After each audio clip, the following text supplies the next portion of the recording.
Researching yourself. The key to being able to apply the patterns we see in nature to our own process is understanding our unique natural tendencies. I learned not only this from Catalina, but also that sometimes these tendencies are so strong, we apply them without even knowing it. I met with Catalina during the quarantine in 2020. She, like me, had a career and then chose to pursue an advanced degree in design. I knew from my own experience in working on a master's in industrial design that going back to school later in life caused one to spend time focusing on being more efficient. And this required moments of self-observation to understand what worked and what didn't. It had been 4 years since I was in the throes of it, but I was hopeful Catalina would have a fresh view since she was in the middle of a doctorate program. She told me the first big difference between the master's and the PhD program is a semester-long course called Research Paradigms in Design, specifically created to help students understand what kind of researchers they were. Two of the approaches to the research are qualitative and quantitative. Qualitative is often associated with words and would be focused on observations of feelings, experiences, and stories. Brené Brown's research on how the fear of being disconnected from others convinces people they are unlovable is a good example of qualitative research. Quantitative is often associated with numbers and would be focused on what can be measured, such as force, weights, or percentages. Marie Curie's laboratory experiments to determine how we isolate the radioactive chemicals of polonium and radium are good examples of quantitative research. These kinds of research are not distinctly separate from each other, but are opposites on a spectrum. There are many researchers who combine these approaches to explore a larger story. How one chooses where you are on the spectrum, and thereby what methods you will use, depends upon your worldview. Researchers can select from a number of worldviews, such as constructivism or positivism. Constructivists understand there can be multiple meanings from the data's interpretation, and these researchers generate theories from the interpretations.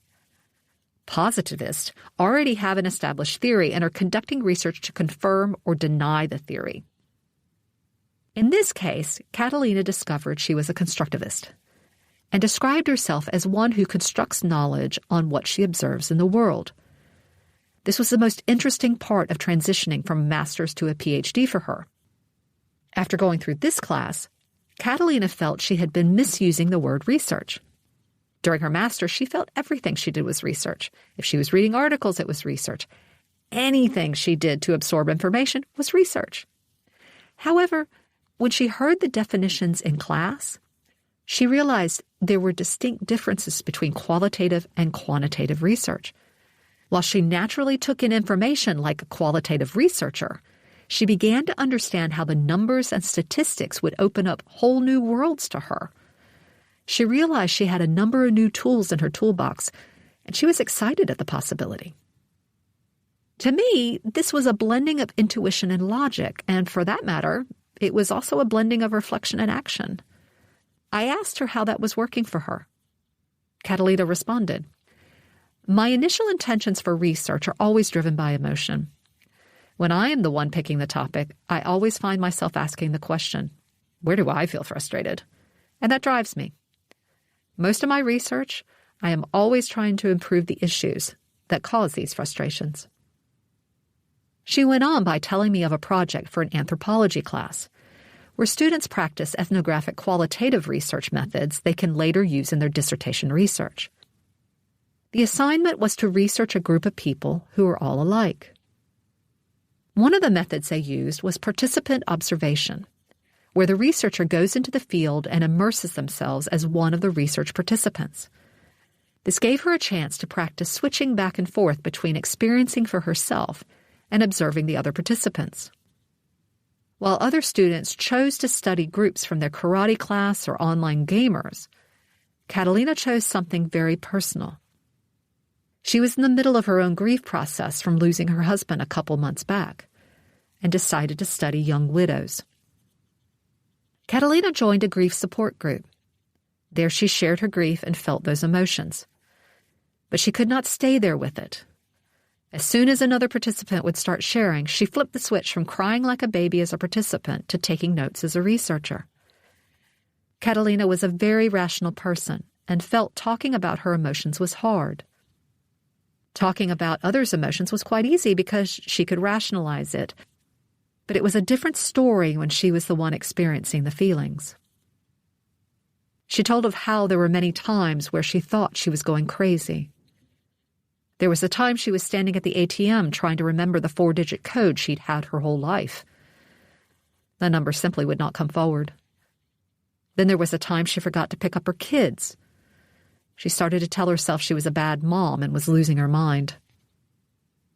I was having a really rough time with it, but once I was able to remove myself from the situation and look at it as a researcher, I was able to figure out, oh God, I'm not crazy. This is happening to everybody. All of these things I am telling you saved my life because I was able to understand the grief process as a step-by-step thing. She was able to see that dark, cold place she found herself in was just a phase, and she could move through it to the other side. Observing others, she understood she was the only one who could get herself out of that place. One of the insights she found through this study was there was a group of women who reinvented themselves, either by embracing new hobbies, starting a new business, meeting new people, or opening themselves to a new relationship. These reinvented women seemed to be happier and were able to move forward more successfully than those who didn't. Personally, Catalina decided to give dating a chance. Although in her heart it felt as if she would never be ready, she knew if she did not try, she never would. So she started meeting people and began to explore the possibility of a happy life beyond her own loss. Catalina readily applied these tools to her dissertation.